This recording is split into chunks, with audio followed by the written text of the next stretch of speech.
All right. Welcome to the February 10th, 2025 AnonCreds Working Group meeting. Got a few things to discuss. Want to see where we are with the AnonCreds. Planning on a webinar, a brief summary of the did webvh and AnonCreds method that we're working on and implementing right now.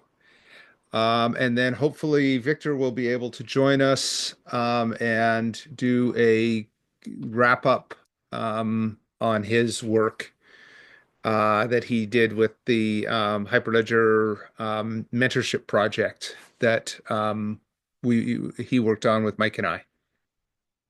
Anything else people want to discuss, we're welcome to. A reminder that we're recording this call, that it is a Linux Foundation Europe meeting, as well as a Linux Foundation meeting, not Europe, and a Linux Foundation Decentralized Trust meeting. So the antitrust policy is in effect from the Linux Foundation, as is the Linux Foundation Decentralized Trust Code of Conduct. All right. Welcomes from anyone. I think we know everyone here, but welcomes. And if anyone has anything they want to add to the agenda or mention, please do so now.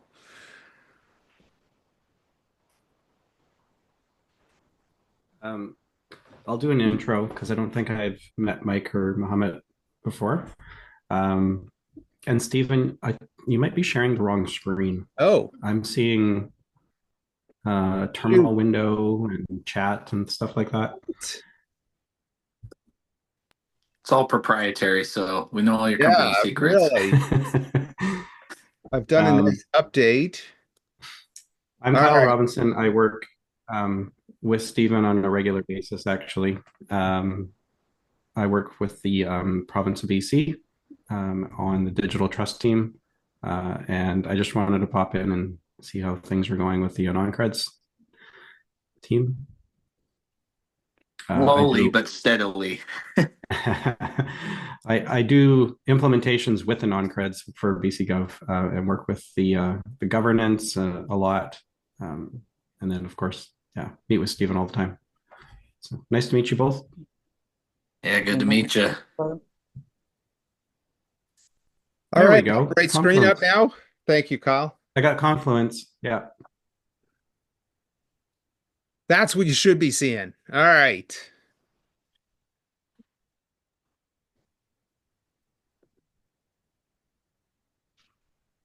Okay. The next meeting, normally we hold the meetings every second week, and we hold them at morning Pacific this one and afternoon Pacific, so that we can welcome our friends in New Zealand.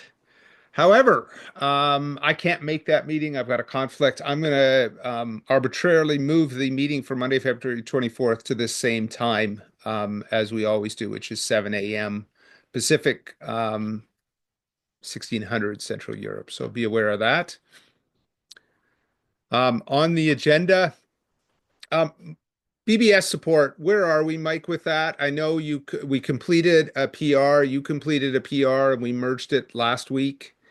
Um, You were going to do a pass, I believe, that was making sure it was aligned with IETF. Is that right? Actually, you put in There's a that, and then just little minor things with tests, but that was about it. okay, I was going to say, right. cryptographically speaking, I believe it's all there. Okay, cryptographically, it's there. It's the tests. You're right. Um, verify alignment, and I would like that. It would be appreciated if we could absolutely say this is aligned with the IETF draft,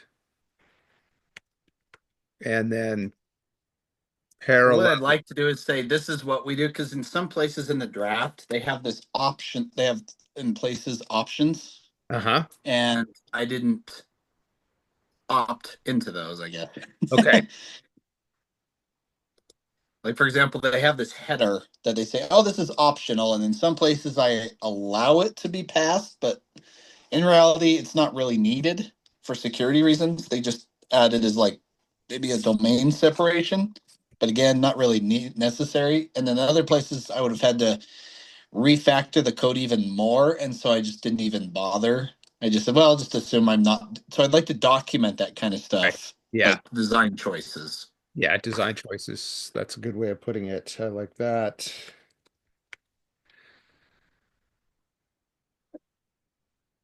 Where did I go? There we are.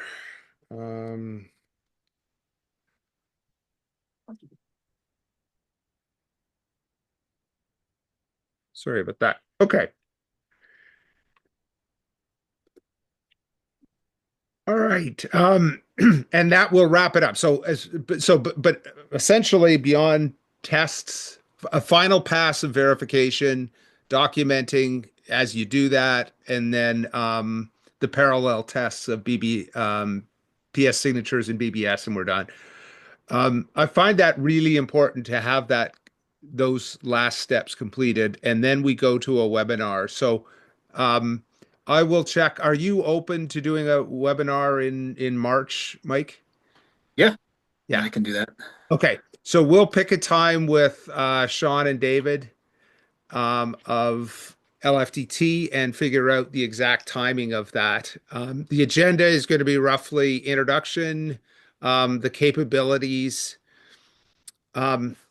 Big thing that we want to push in this is these two items, which is that the signature scheme is pluggable, and the details of the BBS support that is in the scheme. So alignment with the IETF CFRG draft. I should put draft here. Including all three of them, the BBS, the blind signatures, and the synonymous identifiers. And all of those are key to, um, you know, getting others on board with that.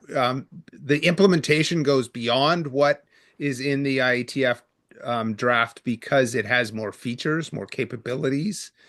But it is, important to be aligned with that and in using that.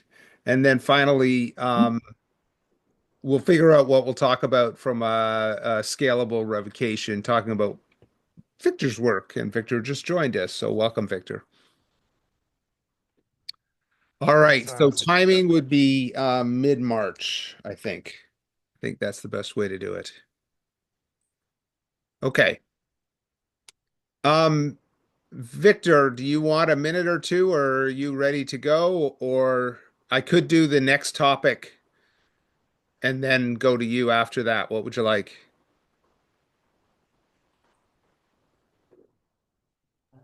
Have you I joined? can present right now. You ready to go? All right. I will stop Yeah, share. sure, yeah. Okay. Yeah, let me share my screen.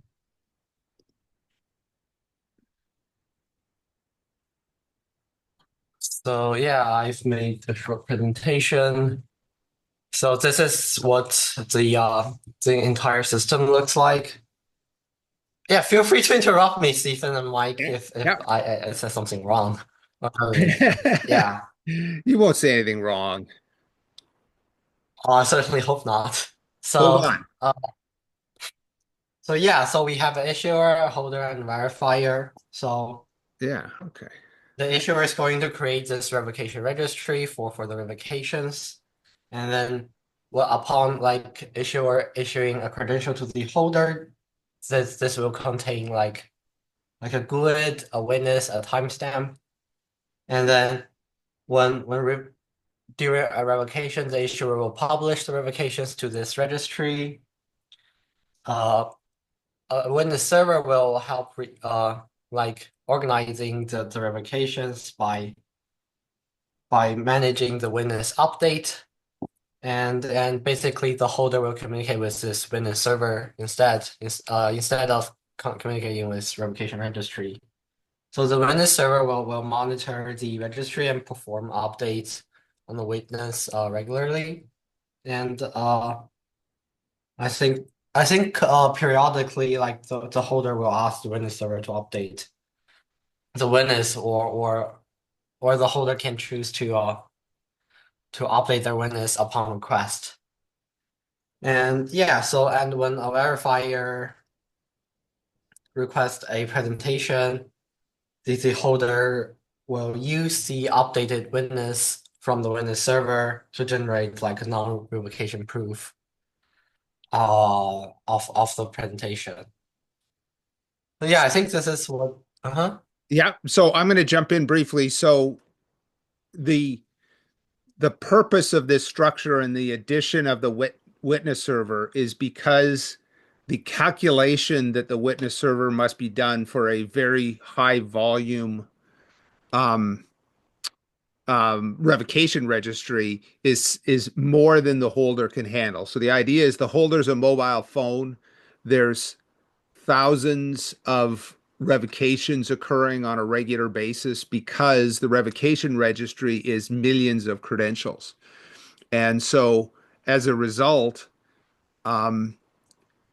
for performance reasons, the holder offloads the work of doing the calculation to a witness server. And the idea is many holders offload the work to a witness server. So the witness server does not know enough about who the holder is other than that they have a credential and every once in a while they get an update of their witness so that they can present a proof. So a holder needs um, the identifier of their credential, if you will. We'll call it an identifier. It's a little more complex than that, but an identifier for their credential, and then they need a witness that is contributed to by the identifiers of all the other credentials, notably the ones that have been revoked.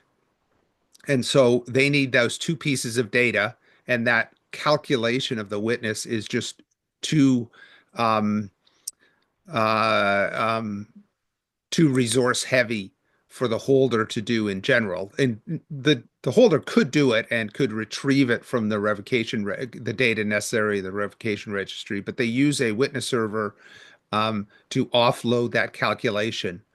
And then they bring those two pieces of data together when they present to a verifier. Go ahead, Victor. Sorry about that. Can I have a question about the witness server? Now, probably the arrow between the two, the holder and the witness server, the update witness, it's like many to one, right? Like Yes. many holders, one witness server. That's the And if idea. if we're offloading the witness calculation load to the witness server, is it planned to be a central server or a distributed one? What kind of infrastructure is that's an implementation detail. Yeah, but I mean, Oh. you have to be aware of it. Yeah. I think we mentioned MPC update, right? So it can be a distributed system.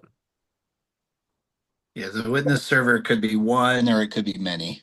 Yeah. I think it's important only from the sense, like, I think what you mean, Mohammed, is it's probably important that the implementers specify maybe how it's done. Yeah. Only in the sense of it's an MPC based or it's maybe a single server or like a load balanced server kind of system where it's like every server is the same. You're just hitting one of five, but they're all identical. So it's not Yeah. MPC. It's just I see. Yeah, it's not MPC, but it could be. Yeah, it could redundant. be a scalable implementation of it. Yeah. Yeah, it's like a redundancy type thing versus MPC is every server knows something different. So yeah, I think that's the only important thing to maybe call out. I don't think, like, if you just say it's MPC based, I don't think anybody cares how it's MPC based, just that it is. Okay. Yeah. So sorry for interrupting, Victor. Yeah. Yeah. So let me get back to this. So here's what our revocation manager currently supports. Let me pull up the demo. Now.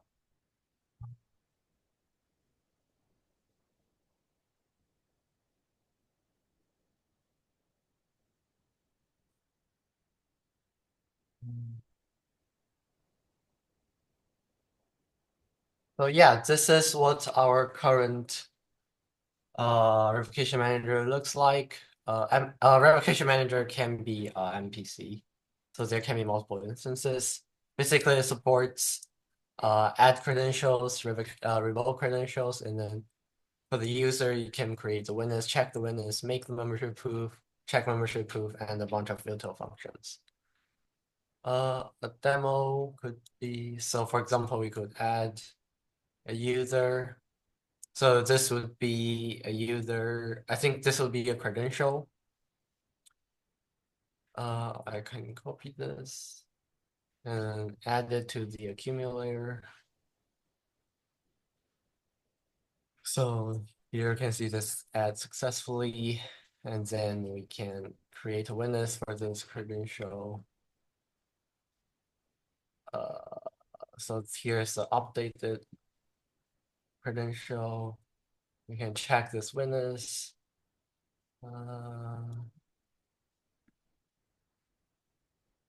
Yep, witness verified successfully over here. And we can make a membership proof for this credential. And here is the membership proof. And then we can verify it. I think this is called proof. In answer, Kyle, to your question about offline, it would work as well as any other. So the idea would be that the if both parties, for example, are offline, they would have had to the holder would have had to before going offline would have had to get a recent witness, a recent update to the witness. And then the verifier would have to have the corresponding accumulator for the time of the witness. So what that means is the verifier would have, before they went offline, would have got a bunch of recent accumulators at a set of timestamps, recent timestamps, and then the holder would have gotten an update from its witness server, and hopefully between the two of them, they've got one common timestamp between them, so that when the verifier produces the non-revocation proof, the verifier already has the corresponding accumulator that allows it to verify it. So the issuer sends updates to the revocation registry at timestamp, so they're all indexed by timestamp, and as long as the holder's update is from a timestamp that the verifier has, it can be run offline. And that's pretty much the same as any other revocation scheme. Certainly a AnonCreds revocation scheme is they've got to have a common a common data source, point in time data source. Sorry, but I think that covers it. Okay, thank you. Yeah. Okay. So now we have verified the membership proof, and we can also delete it. Let me just copy this.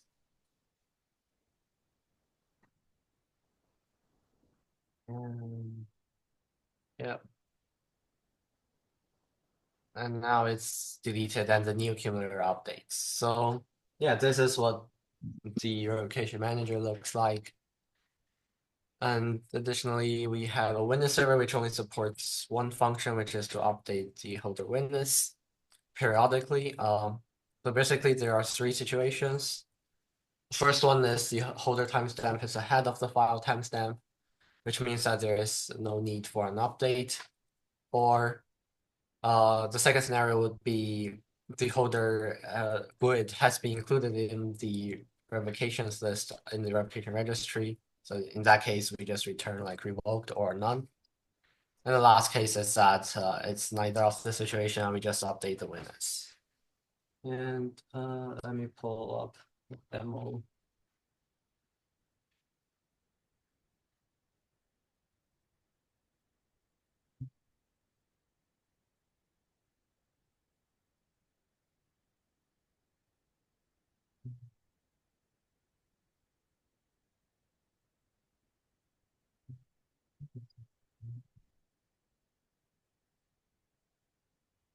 Yep, so in this case, it only supports one function. I can do a quick demo, but currently, we don't have any revocation file URL. But basically, it'll just output something like this: an updated witness and a timestamp corresponding to the current timestamp. Or if it has been revoked, the witness will be none. The entire thing will be none, I think. Yeah, this is pretty much everything. So one of the questions? features we talked about, and I'm not not complaining, but I just want to clarify. One of the features we talked about was a holder could more or less register with a witness server and say, "Hey, here's my witness, keep it updated," and then come back and get the latest without without the calculation to be done. It would already be done, if you will. Is that you didn't implement that? You mean regularly update? Yeah, like it would the witness server would essentially hold on, would retain a copy and then periodically update it based on Yeah, I have. okay. I've set the hour to an hour, so it will perform this updates every hour. Oh, okay. Okay. And then Yeah, the the cache is also okay. implemented. Yeah. Oh, awesome. Okay, good. One of the things we wanted to do with this, and again, this is covered in previous calls and presentations we've got. So if anyone's interested, please let us know. But the idea there is that a holder might, what we want to do is separate the updating of the witness from the presentation of a response to a presentation request, so that the witness server doesn't know when the holder is using it, just that they're getting updates. So the idea would be periodically in the background, the wallet would say, "Hey, give me my updates for all of my revocable credentials," and the holder would get a set of updates, even though they have no need to use them immediately. And so they would all that would allow them to keep a regular update of their credentials to be able to present them, but without the witness server knowing when they were actually going to use them, let alone with who. They can't know with whom they're going to share their credential, but now they wouldn't even know when. So that reduces the metadata that the witness server could possibly understand. Mhm.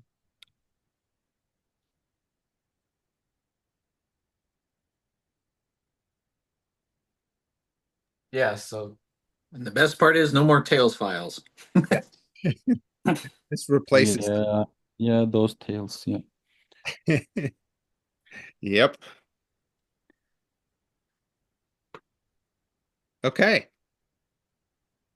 yeah, so I'll stop sharing. That's great. Good to see that wrapped up. By this week, we will likely be moving the repository that Victor created into Hyperledger, into the same GitHub organization that the remainder of the AnonCreds code is based. Cool. Do you have a name plan for it, Stefan? For the repo, Yeah. it will be AnonCreds Revocation Manager. Okay. I think that's what So we agreed on, right, Victor? yeah, for the concern of separating the API of, give me my update and, separating it from real verification, I could Yeah. try to help you guys if it's possible. Okay.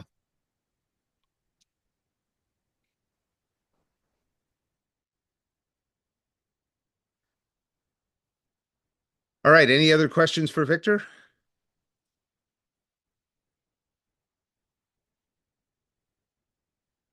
Okay.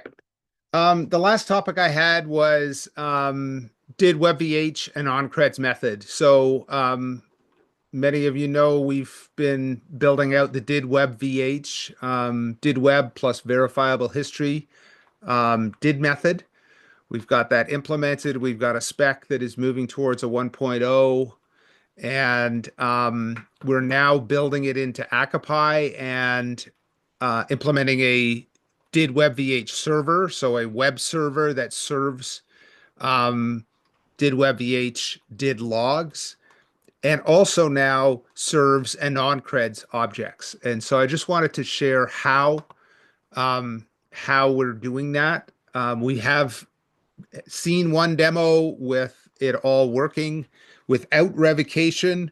By this Thursday, we're going to have another demo where we have the full process working with revocation. And then we'll then be tuning the Akapai implementation from there. We'll also be adding it to Credo, and so we can resolve those objects. So the basic mechanism is described here. I'm actually in the middle of doing let's see, that's not working. I think it's right here anyway. Yeah, I'm in the middle of putting this into a specification. But the idea, just to summarize the idea, we've got the concept, we've added the concept of a thing called an attested resource.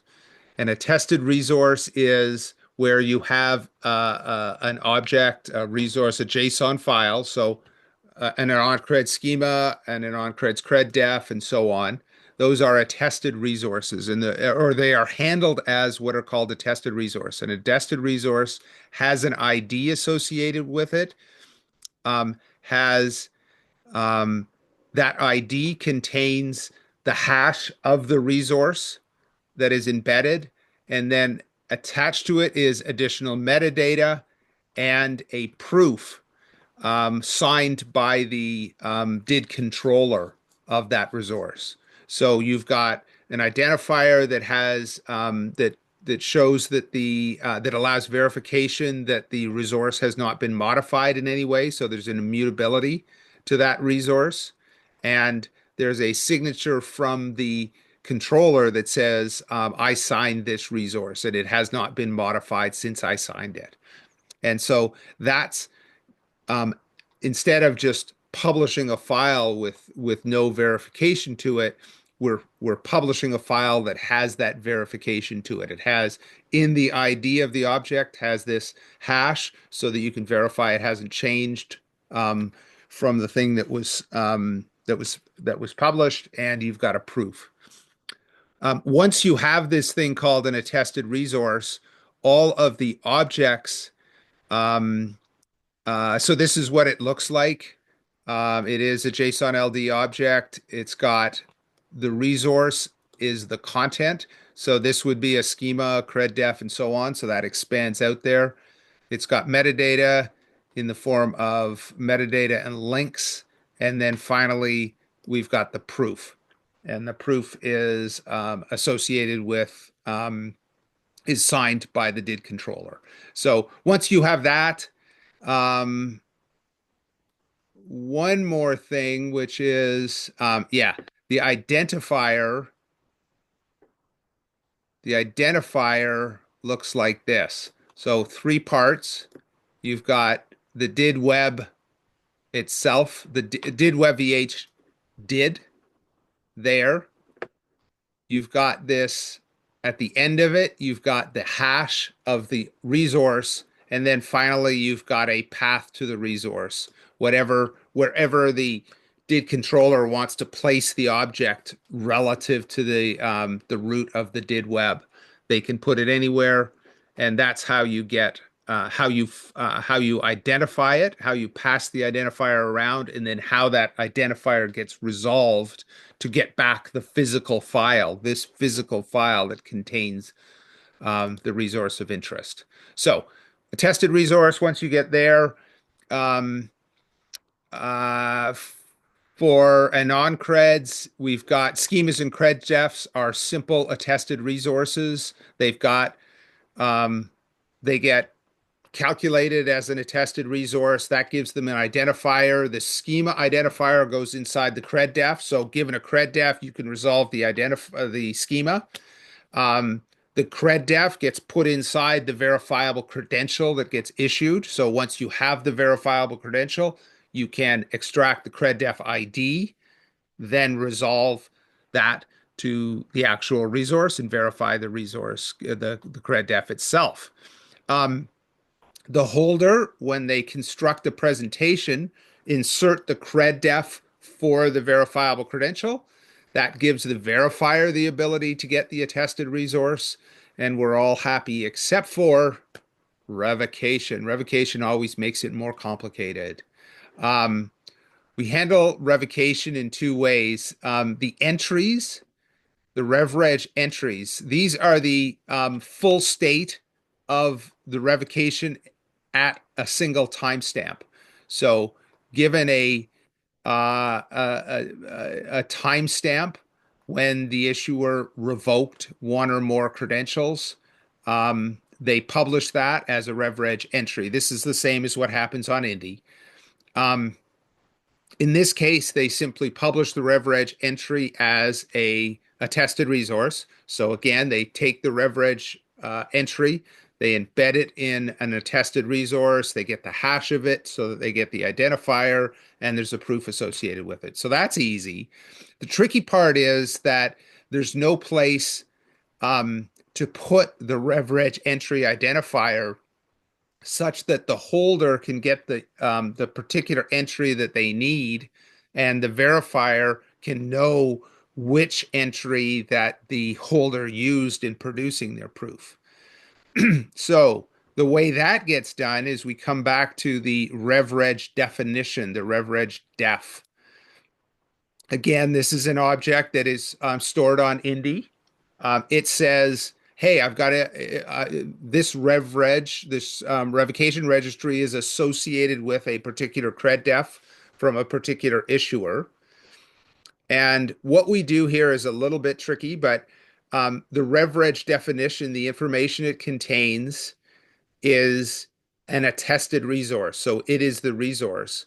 But in the metadata, we keep a list of all of the entries associated with that RevReg def, so that every time the issuer revokes a bunch of credentials, they create an entry, and then they add the timestamp plus the ID of the entry into a list in the RevReg definition.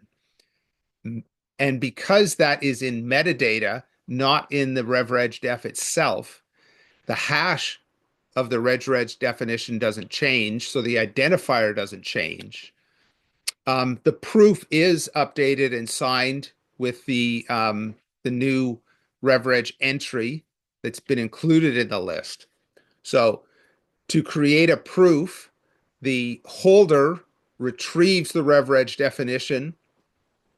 They look down the list of timestamps and find the one that was requested by the verifier. Usually that's the latest one. Then they retrieve, that gives them the timestamp plus the identifier. They retrieve the identifier of the RevReg entry, and now they have the information they need to construct the proof. Inside the presentation, the timestamp goes. Unfortunately, the identifier for the RevReg entry does not go. That's not part of the AnonCreds specification, so only the timestamp goes. The verifier then does something similar. If they don't already have that timestamp cached, they would retrieve the RevReg definition, find the timestamp for that that's in the presentation, and find the identifier for the RevReg entry, then resolve the RevReg entry to get the information they need to verify the presentation provided by the holder. So a little bit of trickery there in managing the data, but that gives us what we need. which is the holder can retrieve the definition, then the entry. The verifier can retrieve the definition and then the entry. And having both of those things, the holder can produce the presentation and the verifier can verify the presentation. So that is the way we're approaching this. As I say, the spec for this AnonCreds method is almost completed. I was just finishing it this morning before this meeting. I'll get that completed in the next hour or so, and a PR put out to publish that specification. Implementation is underway. As always, we're combining implementation with specification. So once we learn a little bit more, we'll adjust the specification to match. Any questions, comments about that? Now that does mean. So is the RevReg Go this ahead. intended to be used by like the issuer? Like Pardon? they're using did webvh to publish their RevReg data? Yes. Yeah. Okay. Now, that does imply that the identifier contains what amounts to an HTTP URL where it goes to retrieve it. There can be a redirection in that. And so the issuer can put the entries in some other location than their own website. So that is possible. So there can be this avoidance that the holder is calling back to the issuer, but that's something we'll work on once we get the basics working. We'll work on figuring out if we want to make it less tied to the issuer's website. Right now, as I say, it by default, if you just follow the defaults along the way, the revocation information is published on the website of the issuer. That's not ideal. So we'll see what we do if and how we avoid that. There are various ways we've thought of for doing that. We want to get into implementation before we decide which one to use, if any.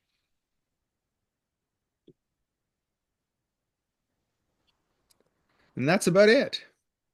Any other questions?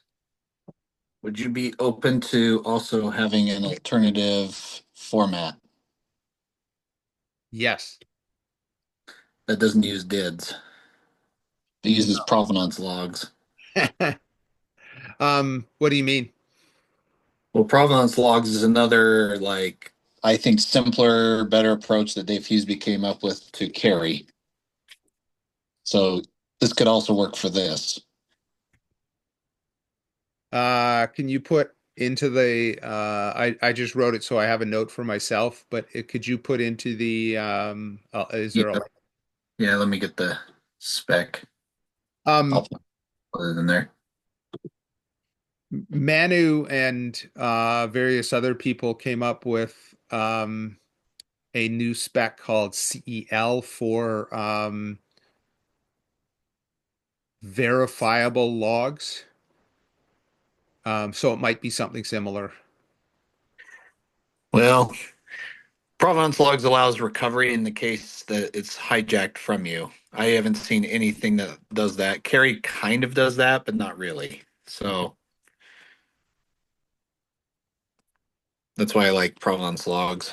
But Yeah. anyway, just open to Yeah. it's just another technique for a provable history. Yeah.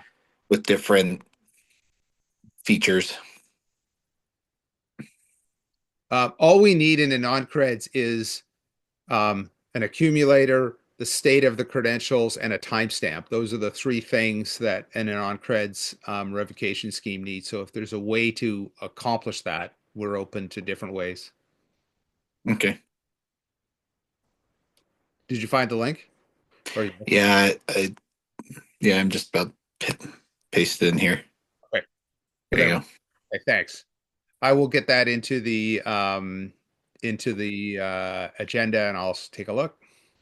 Thank you. It would actually solve your problem of like, the ID changing if the hash changes or whatever, because plogs have a static ID per resource. Okay. That's still verifiable. Yeah, that's what we do with webvh. It's got a verifiable identifier, and then it just stays the same as you update your did. Yeah. Yeah, Province log call them Vlads, very long-lived addresses. yeah, yeah. Vlad's, I like it. That was my name if you care about it. All right. He just said, I want something other than DIDs. And I said, how about that? He goes, done. So anyway.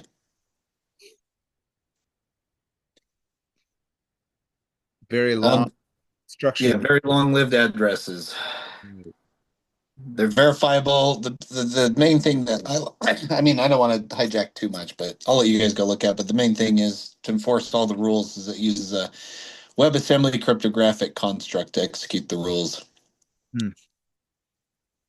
Interesting. So it's not just signatures. It could actually be anything you want. You So can extend the rule set. Interesting. Okay. All right.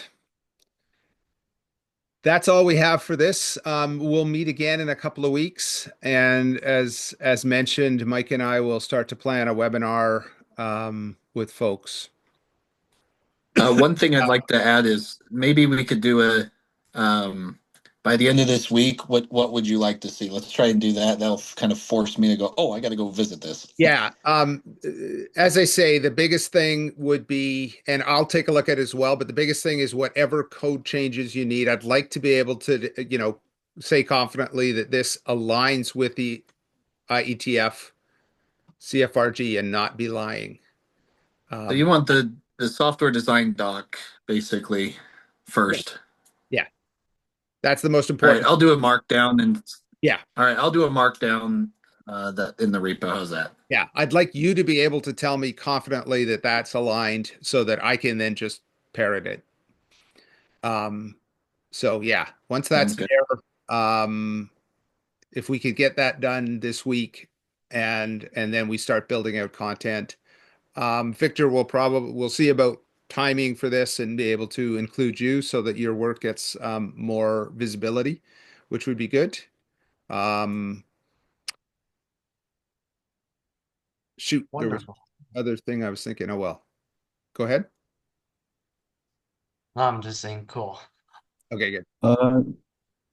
If we, is there any other place? Sorry, if the subject is finished, I need to ask another question about contacting you guys.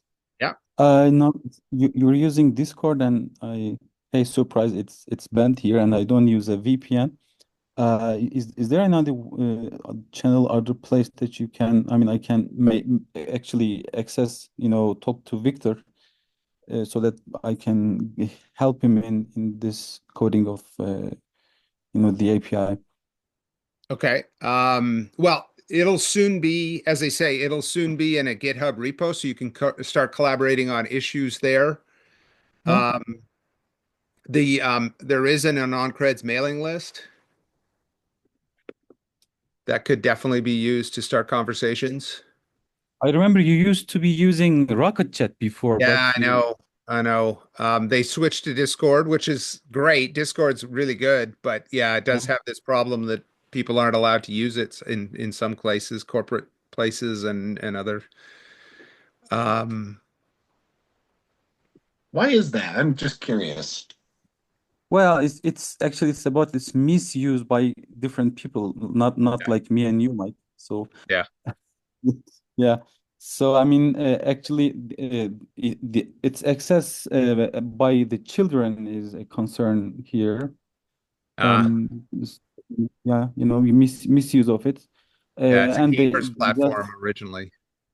yeah they just decided to shut it off completely so that no one can misuse it. Even good users can use it. Yeah, So yeah. yeah, we don't know access.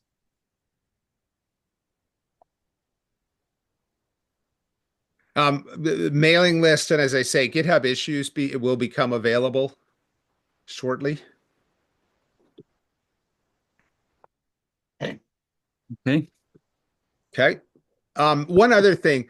So, Mike, the post-quantum PS, Yep.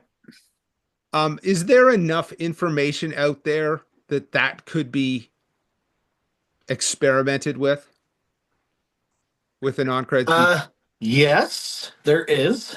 If size Is no issue to you. Yeah, assuming it's just experimental, just to say, wow, look at this, we did this. yeah, There's enough I could probably stub it in. As long as you don't mind, like I said, it also might take a few seconds compared to what you're used to with BBS, which is, almost instantaneous. But the So, point is to be able to say, look, and you can plug this in as well. Yeah, I could. let me talk to Oliver Sanders and see what the state of the research is. Because I've been helping him with the coding part, but I'll talk to him. Yeah. Is that a mentorship type thing that could be done? No, Okay. no, it's way too advanced for Yeah. interns. Okay. I mean, half of it's pretty advanced even for me. That's what I thought. It has But to do a lot of like module learning with errors, yeah. and it's just it takes a while. So Unless the mentee has a background in cryptography, Okay. like they're a PhD candidate or something like that, then they'd probably be okay with it. Yeah. Okay. Okay. Because that would be really fun to be able to say. At least do an update if you would check on what is the effort or what is the approach that could be done as so that we can talk about that as part of the webinar. Okay. And I mean, again, as far as revocation goes, we're looking at ZK Starks for that. Okay. In case you were wondering. All right. Well, that wraps up what we had today. Any other final words from anyone? Awesome. Thanks all. Have a great week. Okay. Thanks. Have a nice day, night, wherever you are.